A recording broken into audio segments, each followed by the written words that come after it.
24 de marzo de 2023, Día Mundial de la Tuberculosis. Nosotros, las y los aquí presentes y los cientos de conectados en línea, miembros de la sociedad civil organizada, manifestamos fehacientemente nuestro apoyo para que el Programa Nacional de Tuberculosis reciba los recursos que tanta falta hacen desde hace más de 2 décadas para afrontar en serio el problema de salud pública que representa la situación de la tuberculosis que se vive en México, enfermedad milenaria de la cual solo se anuncia el estatus cada día mundial y el resto del año vuelve a ser invisible para los tomadores de decisiones de nuestro tan querido México. Por décadas, el presupuesto anual para el ejercicio del Programa Nacional de Tuberculosis, ramo 12, no rebasa los 15 millones de pesos, cuando la necesidad es como mínimo de 60 millones para equipamiento de vanguardia, tratamientos preventivos, curativos y de farmacoresistencia, así como capacitación continua al personal de salud que se deben sumar a los aplicados por las entidades federativas que les corresponde el ramo 33. En México, cada día mueren a causa de la tuberculosis entre 7 y 10 personas y enferman alrededor de 70. En el último año, 2022, hubo más de 24,000 casos de tuberculosis entre nuevos casos y recaídas. Los grupos de edad más afectados están entre los 15 y los 65 años. Durante muchísimo tiempo, las acciones contundentes de prevención solo se han enfocado a la vacuna con BCG para recién nacidos. Sin embargo, otras acciones de prevención tan necesarias como el tratamiento de tuberculosis latente para evitar más casos en adultos y niños no figuran como una acción crucial para detener la transmisión de la micobacteria que causa la tuberculosis. La Organización Mundial de la Salud ha estimado por más de una década que nuestro país debería identificar anualmente entre 28,000 y 31,000 casos, siendo los casi 24,000 casos identificados en 2022 insuficientes en cuanto a las metas de diagnóstico, dejando ver una brecha oculta de casos que incrementan el contagio hasta 15 personas más por año, como ha estimado la Organización Mundial de la Salud.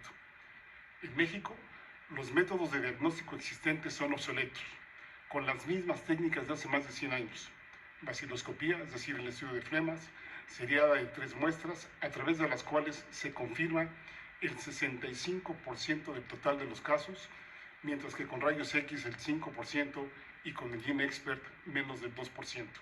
Cuando la recomendación internacional es que esta última técnica, es decir, la de las pruebas moleculares, pruebas rápidas, pues sea obviamente la que se vaya adecuando y la que vaya desplazando las baciloscopías como método de diagnóstico de tuberculosis, tal como ocurre en muchos países donde el expert es la principal técnica de elección para identificar casos de tuberculosis e incluso para identificar resistencia de los principales fármacos utilizados como la rifampicina y la isoniazida en menos de 2 horas. Paralelamente, desde hace 40 años, la Organización Mundial de la Salud y la Unión Internacional de Lucha contra la Tuberculosis y Enfermedades Respiratorias recomiendan el trabajo conjunto de tuberculosis y VIH-Sida, ya que ambas enfermedades representan un dúo letal en los pacientes, aunque el alcance sigue siendo muy lento en México. A la fecha, apenas el 77% de las personas con tuberculosis reconocen su estatus de VIH y, lo que es más grave, menos del 10% de las personas con VIH conocen su estatus de tuberculosis. Sabemos bien que la tuberculosis es la principal causa de muerte en las personas con SIDA y que son las más vulnerables para reactivar la tuberculosis cuando ya se vive de forma latente, por lo que debiéramos ofrecerles un tratamiento preventivo de 6 meses a base de isoniazida por lo menos, u otras alternativas de menor tiempo, por ejemplo de 1 mes, para lo cual se requiere, por absurdo que parezca, solo de la autorización de las autoridades, porque la rifampicina ha demostrado plenamente su efectividad. Por todo lo anterior y con todo respeto, manifestamos lo siguiente. Si los tomadores de decisiones en salud, tanto parlamentarios como directivos en salud, saben que la epidemia de tuberculosis en México sigue causando muchísimas muertes y sufrimiento entre los habitantes, más de 24,000 casos identificados y aproximadamente 4,000 muertes cada año, urge considerarla como alta prioridad para la salud pública en México. Atender a las poblaciones más desprotegidas, tanto social como económica y culturalmente hablando.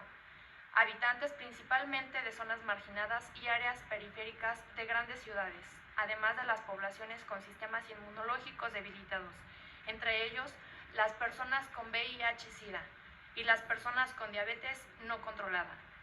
La tos con flemas de más de 15 días debería de considerarse tuberculosis hasta no demostrar lo contrario, por lo cual urge aplicar métodos de vanguardia sensibles y rápidos para el diagnóstico, sobre todo estudios expert. Equipo asequible en México, pero aún insuficiente para la carga que representa la TB en el país. Que la tuberculosis es prevenible y también curable, por lo cual urgen medicamentos que incluyan esquemas más breves de tratamiento, tanto para la tuberculosis latente como para la activa sensible, e incluso la TB farmacoresistente, algunos asequibles en México, otros de importación y unos más que no pueden ser importados por las trabas burocráticas para su ingreso al país, como la rifapentina. Que en todos los centros de salud existan o deberían existir recursos suficientes para diagnosticar y curar la tuberculosis sin necesidad de un segundo o tercer nivel de atención. A partir de las consideraciones anteriores, bien vale preguntarse, ¿por qué la tuberculosis sigue siendo una seria amenaza para la salud pública de nuestro país y parece volverse invencible? Porque hasta la fecha hemos hecho muy poco. Recordemos que en la historia de la humanidad ninguna otra enfermedad ha ocasionado tanta muerte y sufrimiento como la tuberculosis. Por tanto, hoy, 24 de marzo... Sí. Perdón que interrumpa, esto no estará dentro del programa. Entonces yo les pido que en 2 minutos tengan sus conclusiones. Vamos a dar fin ya, sí. Por favor. Sí. Por tanto, hoy 24 de marzo, Día Mundial de Lucha contra la TB, exhortamos con este llamado a la acción a todos, gobierno, sociedad civil, academia y comunidad en general, incluyendo enfermos y ex-enfermos de la TB, a sumarnos fehacientemente para que de una buena vez este 24 de marzo del 2023 se tome en serio bajo el lema que propone la OMS para este nuevo día, reiterando que la sociedad civil queremos ser parte de la solución y no del problema. Sí podemos poner fin a la tuberculosis. Muchas gracias.